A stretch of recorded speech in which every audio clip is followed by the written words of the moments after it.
तो चलिए स्टार्ट करते हैं हमारा ये first second third fourth fifth. तो सिक्स पार्ट में welcome to the six part of this video. Let's go. तो इसके नाम में देखना है ये वेरिएबल्स के बारे में, state variables, local variables, pure और व्यू, ये चीज़ें हमें इस वीडियो में देखनी है। सो स्टार्ट करते हैं स्टेट वेरिएबल से।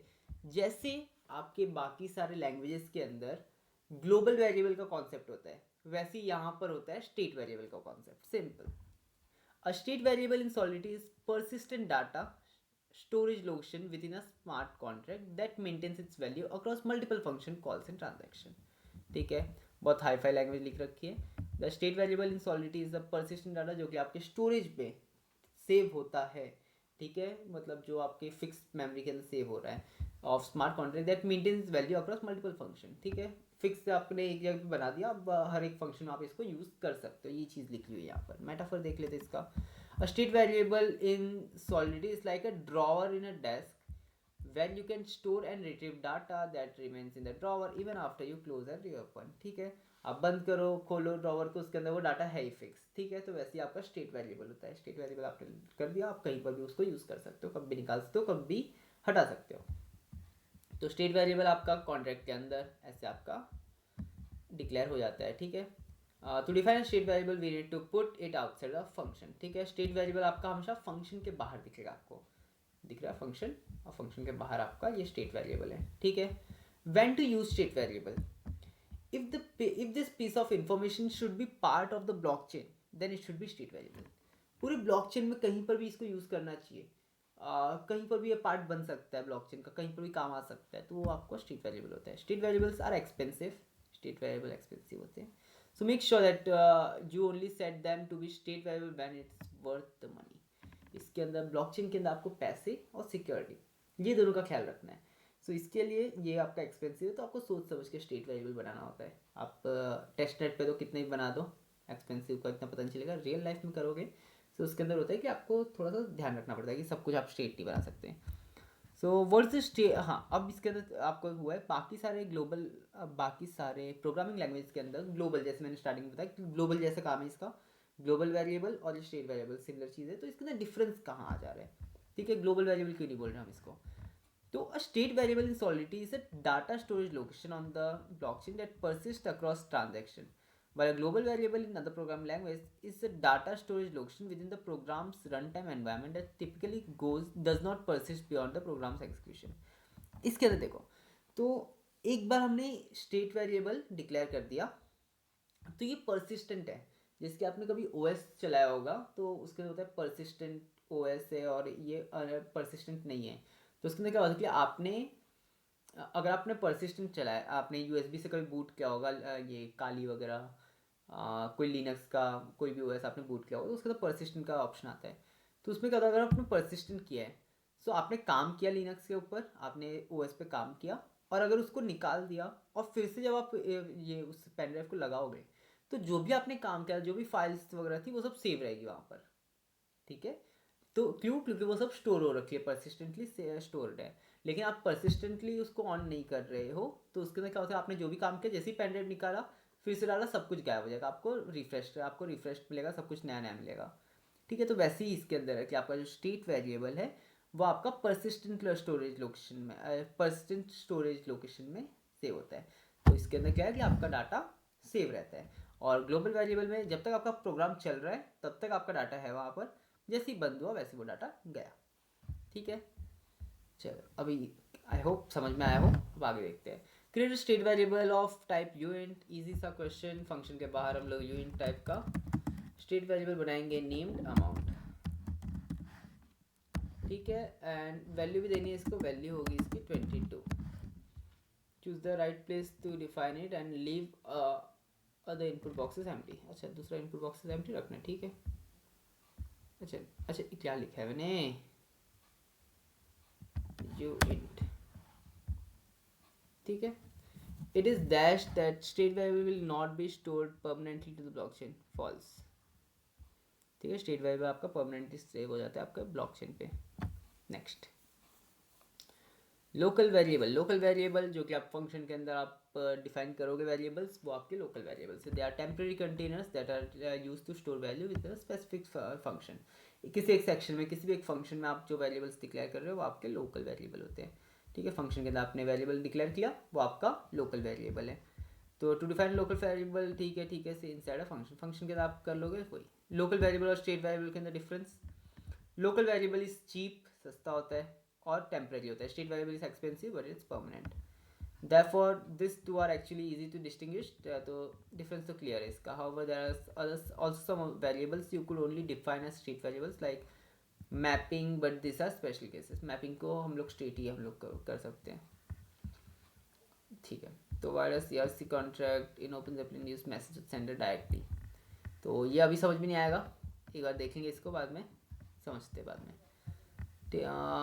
नेक्स्ट आते इसका, define a local variable of type joint named num, local variable joint named num with value 5। ठीक है, हो गया, इतना ही था। हाँ, अब आते हैं म्यूटेबिलिटी पे। प्योर था और हमारा क्या था भूल गया मैं, प्योर और व्यू फंक्शन। तो प्योर और व्यू फंक्शन के अंदर बहुत इजी है। ठीक है, बहुत लोगों को कन्फ्यूजन होती है लेकिन बहुत इजी है। देखो एक बार डेफिनेशन पढ़ते फिर समझाता हूँ मैं। A pure function in solid, अभी मुझे मेरी आवाज़ क्लियर है आई गेस, क्योंकि वो स्पीड वाला मैं भूल गया था। हाँ, a pure function in Solidity is a function that doesn't modify the contract state, access external contracts, or read the state of the blockchain. It only performs computation on its input parameters and returns the computed. Pure function ऐसे function जिनका state variable से कोई लेना देना नहीं है, state variable से जिनका कोई लेना देना नहीं है वो आपके प्योर फंक्शन होते हैं। आपने फंक्शन लिखा, फंक्शन के अंदर कुछ पैरामीटर्स लिया आपने इनपुट, और उनके ऊपर ही कुछ कंप्यूटेशन करके आपने दे दिया आउटपुट। ठीक है, तो ये फंक्शन आपका प्योर होगा। क्यों इसके अंदर, क्योंकि बाहर आपने एक स्टेट वेरिएबल डिक्लेयर किया लेकिन इसके अंदर आपने ना इसका इनपुट लिया स्टेट वेरिएबल का, ना ही आउटपुट के अंदर कहीं काम आया, तो ये क्या हो गया आपका प्योर फंक्शन। वहीं पर जो आपका व्यू फंक्शन है, व्यू नाम से आपको क्या समझ में आ रहा है कि व्यू मीन्स बस देख रहा है, वो स्टेट वेरिएबल है, स्टेट वेरिएबल को हम लोग चेंज नहीं कर रहे हैं, स्टेट वेरिएबल का आपने आउटपुट निकालने के लिए उसका यूज़ किया। लेट्स सपोज कि आपने a इक्वल्स 5 किया था बाहर, आपने इनपुट लिया a और b और आउटपुट के अंदर आपने कर दिया c equals a plus b. a state variable था तो स्टेट वेरिएबल का भी समेशन के अंदर आपने यूज़ किया, तो इसकी वजह से आपने उसको देखा और उसका यूज़ किया ना, इस वजह से ये होगा व्यू फंक्शन। प्योर फंक्शन में ना देखता है ना यूज़ करता है, कुछ लेना देना नहीं आपका स्टेट वेरिएबल से, तो आपका वो प्योर है। अगर आप देख रहे हो या फिर उसको यूज़ कर रहे हो तो आपका वो व्यू फंक्शन है। इजी, चलो ठीक है। देखो ऐड बॉडी, ठीक है ठीक है ठीक है। तो define a function of pure, pure पर क्लियर होगा in the head function.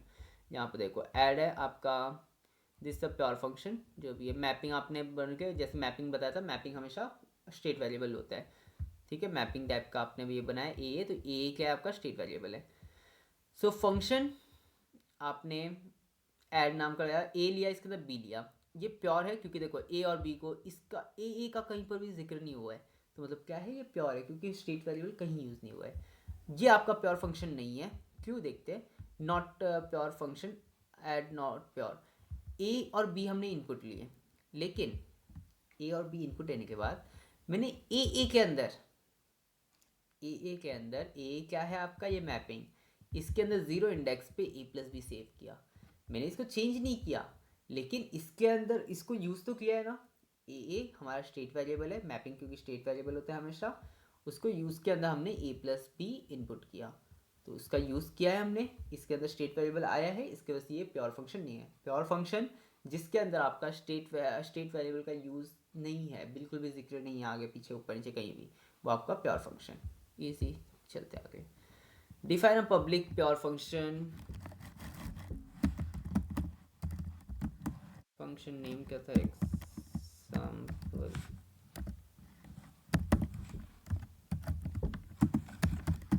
Public होगा, प्योर होगा,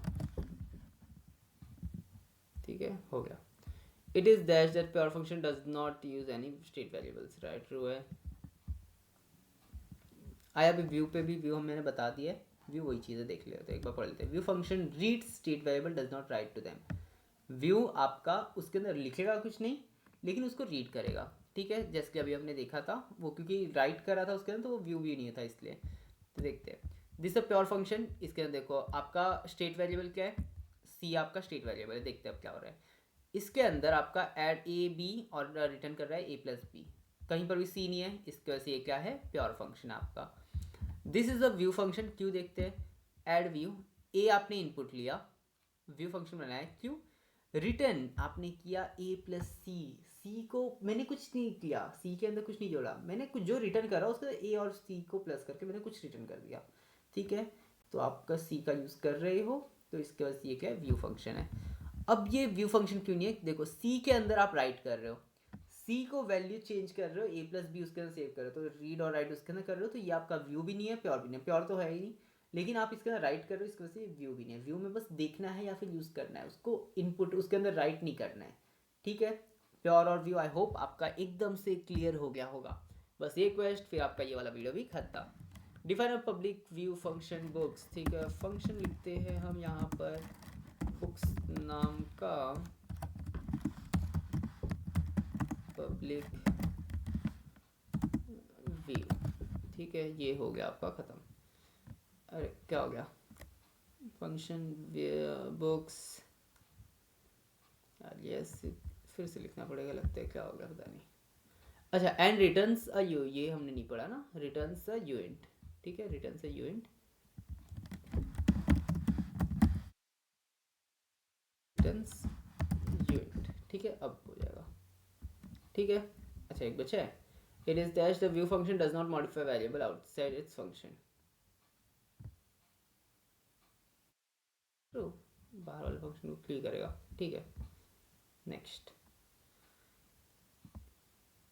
ये आपका हो गया, ये अब आपका लास्ट सेक्शन बचा है। चलो इसी वीडियो में ख़त्म करते हैं इसको भी, ठीक है, अगले वीडियो तक खींचने से अच्छा इसी वीडियो में इसको भी ख़त्म करते हैं, ठीक है। तीन ही पार्ट है इसके, कंस्ट्रक्टर क्या है, एरर हैंडलिंग में रिक्वायर क्या होता है, और मैसेज क्या है, ठीक है। चलिए शुरू करते हैं। सो कंस्ट्रक्टर, जब आपका कॉन्ट्रैक्ट रन हो रहा है तो सबसे पहले जो इनिशलाइज करने का काम करता है, कोई भी वेरिएबल्स हो गया, स्टेट वेरिएबल्स को इनिशलाइज करना हो, कोई फंक्शन को इनिशलाइज करने का काम है, वो आपका कंस्ट्रक्टर का होता है। कंस्ट्रक्टर बस एक ही बार रन होता है जब आपका कॉन्ट्रैक्ट डिप्लॉय हो रहा है एकदम स्टार्ट में, ठीक है। The constructor in Solidity is a special function executed only once, एक ही बार आपका एक्सिक्यूट होगा during the deployment of smart contract, जब डिप्लॉय कर रहे हो तब उस टाइम पे आपका कंस्ट्रक्टर रन हो जाएगा, फिर उसके बाद कभी काम नहीं आएगा। To initialise it state variable, state variable को इनिशलाइज करेगा and perform setup task, setup task जो होते हैं वो सारे चीज़ इसमें डाल देते हैं कि हाँ सेटअप कैसे करना है, पूरा कोड इसके हिसाब इस वजह से सेटअप हो जाएगा, फिर इसका काम खत्म। If you don't define a constructor, an empty constructor does nothing will be created by Solidity, ठीक है। सेम बाकी सारे प्रोग्रामिंग लैंग्वेजेस में भी होता है कि आपने कंस्ट्रक्टर नहीं बनाया तो ऑटोमेटिक कंस्ट्रक्टर एक एम्प्टी बन जाता है, ठीक है, क्योंकि उसको इनिशियलाइज करने के लिए वो कंस्ट्रक्टर के बिना इनिशियलाइज नहीं होता आपका प्रोजेक्ट।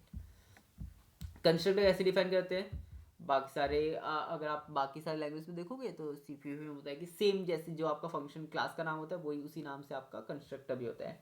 वैसे इसके अंदर आप कैसे कंस्ट्रक्टर डिफाइन करते हो, कंस्ट्रक्टर कीवर्ड और फिर उसके बाद कंस्ट्रक्टर के अंदर आपको जो भी इनपुट देना है और फिर क्या क्या फंक्शन बॉडी देना है वो आप चीज़ लिख सकते हो। Is evolve the difference between constructor and a function, ठीक है।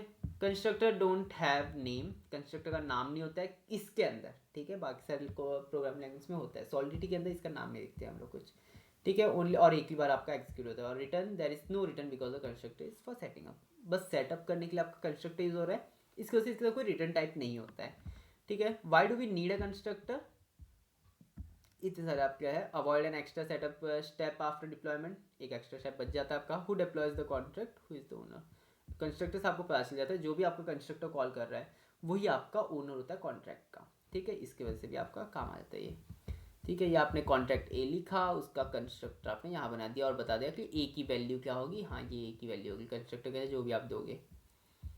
स्टार्ट कर देखते हैं। Define a constructor that takes the unit parameter, constructor एक डिफाइन करना है, कंस्ट्रक्टर डिफाइन किया जो कि आपका यूनिट एज नाम का ले रहा है,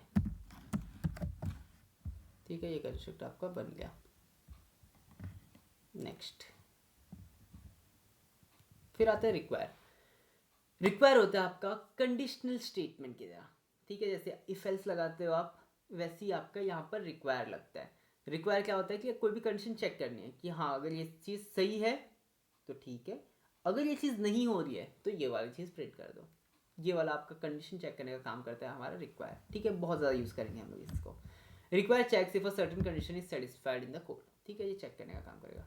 if not then it reports an error message and terminates the execution, the error message is optional, ठीक है, अगर नहीं है वो ट्रू तो ये क्या है एरर मैसेज देगा, और एरर मैसेज अभी ऑप्शनल है, आपका ज़रूरी नहीं है कि आप कंपलसरी दो एरर मैसेज, ठीक है। इस तरीके से आप रिक्वायर लिखते हो, इसके अंदर आप चेक करते हो condition response is not equal to address 0, तो फिर आपका ये एड्रेस दे देगा, ये मैसेज देगा, ठीक है। देखो यहाँ पर दे रखा है ए इक्वल सेंडर, चेक करें ए का मैसेज ऑफ सेंडर ए ही है आपका, नहीं है तो नॉट ऑथोराइज्ड, सिंपल। देखते आगे। Require statement that ensures the given variable is greater than 20, ठीक है, रिक्वायर लिखो, रिक्वायर और x is greater than equal to greater than 10 with no message, message देना नहीं है हम लोग को तो ऐसे ही छोड़ देंगे, ठीक है। रिक्वायर हमने चेक कर लिया, इजी। नेक्स्ट देखते हैं। नेक्स्ट आपका last message, remember we said that every function needs to be called to execute, how do we know who is the caller. तो वही आपका मैसेज क्या है कि आपका कोई भी मैसेज स्टार्ट करे, कोई भी कॉन्ट्रैक्ट आप डिप्लॉय कर रहे हो, सो किसने डिप्लॉय किया, वो किसने मैसेज किया, किसने डिप्लॉय किया, वो होता है आपका मैसेज। मैसेज डॉट सेंडर, ये मैसेज का function, message dot sender is the direct caller of the function, ठीक है। मैसेज डॉट सेंडर जो होता है वो फंक्शन का डायरेक्ट कॉलर होता है, ठीक है, जिसने भी डिप्लॉय किया वो मैसेज डॉट सेंडर बन जाता है। ईजी है, इतना कुछ है नहीं इसके ना, आप यूज़ करोगे इसको तो पता चल जाएगा। create a variable of type address named owner assigned it, ये है आपका मैसेज डॉट ओनर।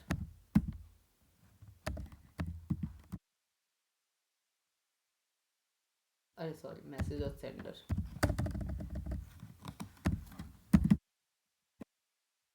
ठीक है, submit. It is true that best of sender is that indirect caller, indirect call नहीं डायरेक्ट कॉलर होता है ये। नेक्स्ट हो क्या हो गया, हाँ, सो दैट्स इट। आपने सक्सेसफुली, अगर आप यहाँ तक वीडियो देख के आए हैं तो आपने सक्सेसफुली सॉलिडिटी 101 हैकवेस्ट प्लेटफॉर्म पे से कंप्लीट कर लिया है, और आपको एकदम बेसिक नॉलेज हो चुकी है सॉलिडिटी की। आप इसके आगे और भी है, 5 मॉड्यूल बन रखे हैं ऐसे, उसको भी हम लोग आगे कवर करने वाले होंगे। तो वो दूसरी प्लेलिस्ट होगी, सॉलिडिटी 101 की पहली प्लेलिस्ट है, छोटी सी प्लेलिस्ट बनेगी, सो इसमें हमने कवर कर लिया इसको। और बाकी के लिए अगर आपको बाकी भी चाहिए वीडियोस तो उसके लिए आप लाइक कमेंट और सब्सक्राइब कर सकते हो। दूसरा, हम लोग बस हैकवेस्ट का नहीं, अल्केमी के भी ऊपर भी जो आपके जावास्क्रिप्ट और सॉलिडिटी के कोर्सेज है तो उसके ऊपर भी हम लोग वीडियोस बनाएंगे, सो उसके लिए स्टे ट्यून्ड और सब्सक्राइब टू द चैनल।